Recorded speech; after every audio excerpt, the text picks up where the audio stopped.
하나님의 말씀 교독하겠습니다. 출애굽기 32장 1절에서 20절까지. 백성이 모세가 산에서 내려오니 더딤을 보고 모여 백성이 아론에게 이르러 말하되 일어나라 우리를 위하여 우리를 인도할 신을 만들라. 이 모세 곧 우리를 애굽 땅에서 인도하여 낸 사람은 어찌 되었는지 알지 못함이니라.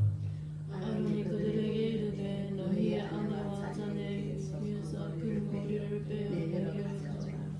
모든 백성이 그 귀에서 큰 고리를 빼어 아론에게로 가져가매 아론이 그들의 손에서 큰 고리를 받아 부어서 성악하여 새겨 송아지 형상을 만드니 그들이 말하되 이스라엘아 이 너희를 애굽 땅에서 인도하여 너희의 신이로다 하는지라. 아론이 보고 그 앞에 제단을 쌓고 이에 아론이 공포하여 이르되 내일은 여호와의 절일이니라 하니 이튿날에 그들이 일찍이 일어나 번제를 드리며 목제를 드리고 백성이 앉아서 먹고 마시며 일어나서 뛰놀더라. 여호와께서 모세에게 이르시되 너는 내려가 내가 애굽 땅에서 인도하여 낸 내 백성의 부패하였도다. 그들이 내가 그들에게 명령하기를 속히 떠나 자기를 위하여 송아지를 구워 만들고 그것을 예배하며 그들에게 제물을 드리며 말하기를 이스라엘아 이는 너희를 애굽 땅에서 인도하여 낸 너희의 신이라 하였도다. 여호와께서도 모세에게 이르시되 내가 이 백성을 보니 목이 뻣뻣한 백성이로다. 그런즉 내가 하는 대로 하노라. 내가 그들에게 진노하여 그들을 진멸하고 너를 나라가 되게 하리라. 모세가 그의 하나님 여호와께 구하여 이르되 여호와여 어찌하여 그 큰 권능과 강한 손으로 애굽 땅에서 인도하여 내신 주의 백성에게 진노하시나이까. 어찌하여 애굽 사람들이 이르기를 여호와가 자기의 백성을 산에서 죽이고 지면에서 진멸하려는 악한 얼굴로 인도해내었다고 말하게 하시려 하나이까. 주의 명령은 너를 지시고 뜻을 돌이키사 주의 백성에게 이익을 내리지 마옵소서. 주의 종 아브라함과 이삭과 이스라엘을 기억하소서. 주께서 그들을 위하여 주를 가르쳐 맹세하여 이르시기를 내가 너희의 자손을 하늘의 별처럼 많게 하고 내가 허락한 이 온 땅을 너희의 자손에게 주어 영원한 기업이 되게 하리라 하셨나이다. 여호와께서 뜻을 돌이키사 말씀하신 화를 그 백성에게 내리지 아니하시니라. 모세가 돌이켜 산에서 내려오는데 두 증거판이 그의 손에 있고 그 판의 양면 이쪽 저쪽에 글자가 있으니 그 판은 하나님이 만드신 것이요 글자는 하나님이 쓰셔서 판에 새기신 것이더라. 여호와가 백성들의 요란한 소리를 듣고 모세에게 말하되 진중에서 싸우는 소리가 나나이다. 모세가 이르되 이는 승전가도 아니요 부르짖는 소리도 아니라 내가 듣기에는 노래하는 소리로다 하고 진해 가까이 이르는 그 송아지와 그 춤추는 것들을 보고 크게 노하여 손에서 그 판을 산 아래로 던져 깨뜨리니라. 모세가 그들이 만든 송아지를 가져다가 불살라 부수어 건을 만들어 오래 뿌려 이스라엘 자손에게 마시게 하니라. 옆에 계신 분들하고 서로 인사하겠습니다. 새벽에 하나님이 나오십니다. 네, 새벽에 하나님이 나오십니다. 새벽에 하나님이 나오십니다. 8년 전에 우리가 교회당 자리를 찾고 있었는데 마침 이 자리가 나왔습니다. 이 자리가 어떻게 나왔느냐면 3개월 전에 오락실을 하는 사장님이 이 장소를 다 세팅을 하고 오락실을 꾸렸습니다. 오락실을 꾸렸는데 투자자 두 사람이 안 맞아서 갈등을 일으키는 바람에 더 이상 돈을 투자하지 않겠다고 해가지고 월세를 내지 못하게 된 거예요. 한 달 기다렸다가 월세를 안 주고 2달, 3달 지나서도 월세를 안 주니까 집주인이 나가달라고 내가 다른 사람을 잡겠다고 그랬습니다. 그래서 우리가 들어왔을 때에 완벽하게 꾸며놨습니다. 이것이 오락실로 빨간 카페트 쫙 깔고 뭐 상품을 올려놓을 수 있는 진열대도 만들고, 결국은 우리가 신발장으로 쓰지만은 다 만들어 놓고 장식을 다 해놓고 심지어 에어컨 가게도 다 설치해 놓고, 그래서 정수기 뭐 다 해놨어. 근데 월세를 내지 않으니까 나갈 수밖에 없는 겁니다. 월세는 뭐냐? 월세는 집주인과 계약을 맺은 항목입니다. 내가 한 달에 얼마치 낼 테니까 이 월세를 내는 조건으로 이 장소를 사용할 사용권을 가지게 되는 것입니다. 근데 첫 달을 못 냈습니다. 주인이 내라고 하는데 힘들다고 좀 기다려달라고. 그래서 참아줬어요. 두 달째 못 냅니다. 내가 두 달을 끌어다가 꼭 낼 테니까 더 기다려달라고. 3개월 되니까 다시는 안 된다고. 우리 또 먹고 살아야지. 이렇게 된 거예요. 그 뭡니까? 첫째 달에 월세를 못 낸 건 뭡니까? 내겠다는 계약을 파기한 거예요. 그 계약을 파기했으면 더 이상 이 장소를 사용할 권리를 상실하게 되는 겁니다. 자동 상실입니다. 이거. 계약을 안 내, 돈을 안 냈기 때문에. 그런데 주인이 그래도 마음이 좋아서 두 달 가서 기다려줬어요. 이거는 협상해가지고 연장해 준 거죠. 그런데 또 못 내요. 또 협상해가지고 또 한 달 연장해 줘. 그래도 못 내요. 이제는 어쩔 수가 없다. 이제는 어쩔 수가 없다. 내가 3번이나 해줬잖아. 그래서 보내고 우리가 들어온 거예요. 참 하나님의 은혜로 우리가 8년 동안 월세를 한 번도 안 빌렸어요. 우리는 투자자가 없지만 하나님께서도 우리 성도님들에게 헌신하는 마음을 주셔서 지금까지 헌금을 잘 하셔서 또 이렇게 예배당이 한 번도 월세를 안 빌렸습니다. 우리는 아직까지 계약을 지키고 있죠. 그렇기 때문에 계속적으로 이 장소를 사용할 권리를 소유하고 있는 거예요. 우리와 하나님 사이의 관계가 무슨 관계냐? 약속의 관계입니다. 약속의 관계. 내가 직접 하나님과 대면을 해가지고 이렇게 합시다라고 계약을 해가지고 사인을 안 해도 내가 믿는 예수님이 하나님과 사이에 계약이 있는 거예요. 우리 요한복음 17장이라든가 이런 데 이거 보게 되면 기도를 하는 내용들이 나옵니다. 하나님과 예수님 사이에, 그러니까 아버지 하나님과 독생자 예수 그리스도의 사이에 계약이 있는 거예요. 나를 믿는 자마다 영생의 물을 마시게 될 것이다. 주님 이런 말씀을 하신 게 다 무슨 말입니까? 내가 내 안에 거하고 내 말이 너희 안에 거하면 무엇이든지 원하는 대로 구하리. 다 뭡니까? 이거는 이미 하나님과 예수님 사이에 어떤 계약이 있었던 것입니다. 예수님을 믿는 사람에게는 예수님과 하나님 사이에 이루어졌던 모든 계약 다 효과가 똑같게 발생하는 것입니다. 나하고 하나님 계약이 없는데요. 계약을 맺는 대표자가 있습니다. 그러면 그 계약을 맺는 대표자와 관련되어 있는 모든 사람들이 다 그 계약에 동참하는 거예요. 우리 집을 세낼 때에 한 사람이 자기 이름으로 계약을 합니다. 그리고 온 가족들이 다 같이 그 권리를 공유하는 거예요. 어느 날에 만약에 계약이 파기됐다. 그러면 온 가족들이 그 집에서 나와야 되는 거예요. 다 같이 나와야 되는 거예요. 당신은 한 사람만 했는데 우리는 여기 살겠어요? 안 되는 거예요. 그런데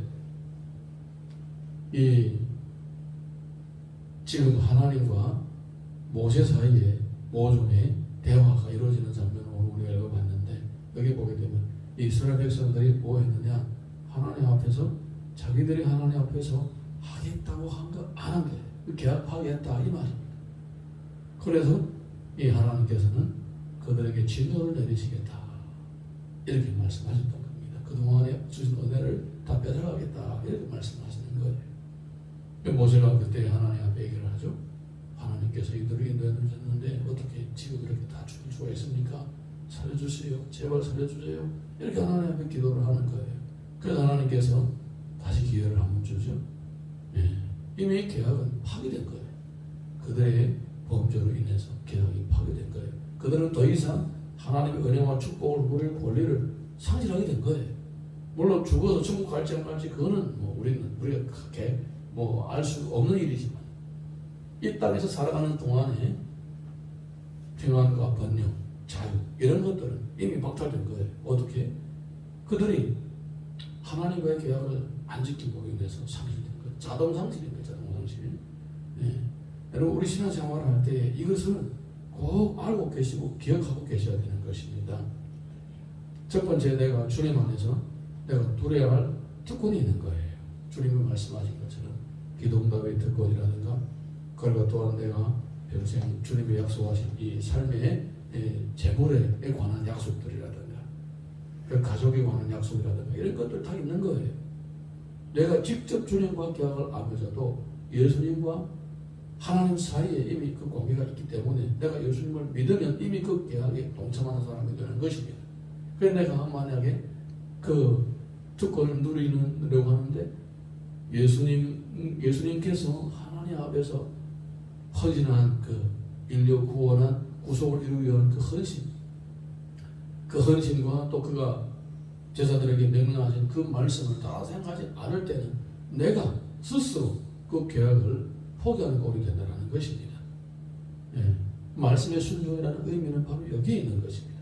말씀의 순종은 이것은 내가 마땅히 행해야 될 의무와 책임인 거예요. 어떤 사람을 보고 주동놈이다 라고 합니까? 의무와 책임은 수행하지 않고 특권만 누리려고 하는 사람들 보고 도둑놈이라고 그러잖아요. 또 남의 물건을 훔쳐야 도둑놈이 아니라, 그것도 일종의 도둑의 강도의 행각이라는 거예요. 예를 들어서 나라의 공무원이 일을 안 해요. 맨날 가가지고 그냥 놀다가 와요. 월급은 따박따박 받아가요. 그게 뭡니까? 그거는 자기 의무를 수행하지 않는 거잖아요. 그런 사람들은 언젠가 적발이 되고 퇴출되는 거예요. 직장은 마찬가지잖아요. 내가 직장에 들어가겠다라고 할 때 얼마나 월급을 받고 그만큼 일을 해야 되는 거예요. 그리고 또 내가 이 회사를 위하여 만약에 1년에 1억의 수익을 창출한다. 그럼 내가 그 1억을 다 받아가는 게 아니에요. 내가 그 1억을 다 받아가면 내가 회사 꾸려야지. 내가 그 1억을 다 받아갈 욕심이 있다면 내가 회사 꾸려야지. 그걸 아무도 쓰지 말아야지. 혼자 일 다 해야지. 그래야 1억을 창출하고 1억을 다 가져가는 거예요. 내가 그 회사에서 1억의 가치를 창출한다고 해서 아닙니다. 같은 다른 사람하고 같이 나눠야 되는 거예요. 네. 그러니까 내가 의무와 책임이 있는 동시에 특권이 함께 있는 것입니다. 그것을 우리가 신앙생활 가운데서 이것을 잘 알고 영적인 원리를 잘 깨닫고 하나님 말씀에 순종할 때에 그 하나님의 약속된 은혜가 계속 차곡차곡 쌓여가는 것입니다. 할렐루야. 네. 제가 우리 사람하고 한국에 와서 첫 해에는 조금 어려웠지만, 한 3개월 어려웠지만 한 5, 6개월 이후부터는 많이 쉬웠어요. 그때 우리가 반지하에서 살았는데, 반지하지만은 그래도 나름대로 참 잘 있었습니다. 그 반지하의 집주인이 3층 빌라인데 그 빌라 본인이 위에서 살고 그다음 다시 내주고 우리가 반지하에서 살았는데, 거기서 우리가 6년 살았습니다. 6년 살았는데 뭐 월세가 20만 원부터 25만 원, 나중에 30만 원까지 올랐는데 6년 동안 한 번도 월세가 밀린 적이 없어요. 한 번도. 네, 참 물론 어려울 때가 많았습니다. 제가 신학 공부를 할 때에 등록금을 내지 못해서 돈을 빌려가지고 막 내기도 하고 그런 일도 있었어요. 나중에 갚고 뭐 이랬는데, 근데 월세는 한 번도 밀린 적이 없어요. 6년 살고 갈 때에 그 집주인이 뭐 봉투를 주더라고요. 그래서 이거 뭐냐 했더니 그동안에 월세를 다 받다고 잘 내서 얘가 참 고맙다고 하면서 그걸 주더라고. 용돈을 주더라고. 참 처음으로 그런 일이 겪고, 지금도 그런 일이 없었습니다. 그것부터는 오랫동안 살면서 월세를 잘 내고 있었다고, 집 깨끗하게 잘 거두고 있었다고 그렇게 주더라고. 그건 뭡니까? 내가 그동안 월세를 내면서 이 집을 사용하는 사용권을 소유를 했으면 나는 만족한 거예요, 이미. 그런데 거기다가 집주인은 그 계약을 지켰다고 거기에다가 갈 때에 영업관리도 주는 거예요. 이거 뭡니까? 그동안에 계약을 지켰다는 것에 대한 본인의 어떤 감사의 의사를 표현하는 것입니다. 여러분, 우리가 하나님 앞에 상을 받는 자격이 있어서 상을 받는 게 아니에요. 우리가 이 땅에서 내게 주어진 의무와 책임을 성실하게 감당할 때에 하나님께서는 칭찬해 주시고 그 칭찬의 의미로 우리에게 상을 주시는 것입니다. 할렐루야. 예, 우리 인간이 하나님 앞에 무슨 상을 받을 조건이 있겠습니까? 죄인인데 구원해 주신 것만 해도 너무너무나도 감사한데 그것만 해도 감사한데 감히 상을 받겠다고 표를 내놓으겠습니까? 절대로 그럴 수 없는 거예요. 그렇지만 하나님께서 주의 뜻대로 살겠노라고 성도로서 하나님의 자녀로서 일꾼으로서 자기의 책임을 감당하려고 애를 쓰는 그 모습을 주님이 기뻐하시고 그 마음을 주님께서 기뻐하시는 것입니다. 오늘도 하루를 살아가면서 내가 주님으로부터 받을 은혜와 누릴 특권만 헤아리고 있다면 그 도둑놈의 신부가 되는 거예요. 내가 이만큼 주님으로부터 은혜를 받으면서 또 내가 주님을 위하여 헌신할 것이 무엇이 있는가 그것을 찾아서 성실하고 신실하게 헌신할 때에 이 땅에서 살아가는 동안에 주님과의 진정한 영적인 교제가 이루어지는 것입니다. 내가 주님께 드리기도 하고 주님으로부터 받기도 하면서 그렇게 이렇게 건강한 영적인 고개가 만들어지는 겁니다.